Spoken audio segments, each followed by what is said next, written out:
It's very easy for anyone to see what's going on in Ukraine, including children. In the age of social media, pictures and videos are flooding our feeds. And to help parents prepare for conversations with their kids about current events, we're bringing in psychologist Dr. Sheryl Ziegler. Good morning, Dr. Ziegler. Good morning. So how do parents prepare for a conversation with their children about difficult topics like conflict or war?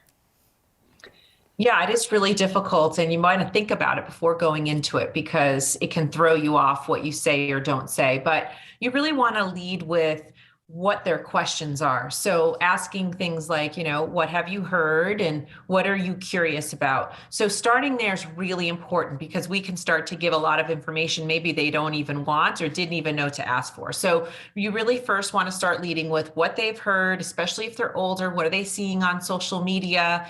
Kids get a lot of information from TikTok and Instagram. So start with what they already know and then go from there. And how should you approach the topics with, young children versus those in their teenage years?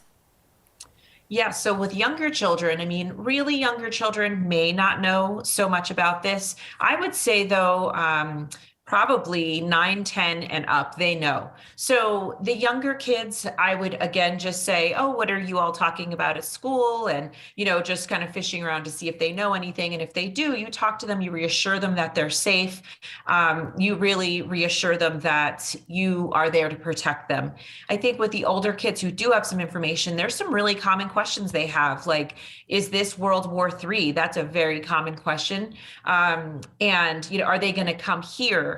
Those are the kinds of things when kids do know what's going on that they're asking. And so you want to be honest. You want to give them as much information as you think they need without going too overboard. And you also want to say, let's talk about this daily. And I'd like to hear the things that you're hearing about, and let's learn together.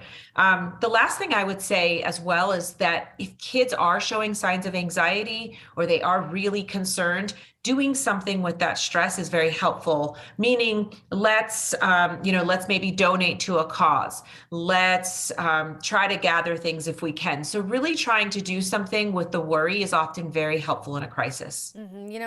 Deployment was a big topic of conversation among kids in years past when we've had conflicts in the world. How do you deal with that issue, and how do you talk to kids about that? Yeah, I think I've already been asked that by 2 teenage boys. And so they said, do you think that the draft will start again? Do you think that we will get drafted? So even kids are thinking about being drafted, never mind, people who are active military. And so I think one of the things we need to do is just reassure them that right now, especially if younger boys are thinking about drafts, I would definitely let them know there's a lot of steps before that. But I like to reassure kids that we have the greatest military in the world and that we have to trust in our leadership at this time, regardless of whatever our political views are. We have to rally around our leadership. We have to work together as a country and be inspired by what we see the Ukrainians doing. I think this is also a real opportunity for renewed love of country and love of the world and patriotism as well. All right, Dr. Ziegler, always giving the great advice. Thank you. Thank you.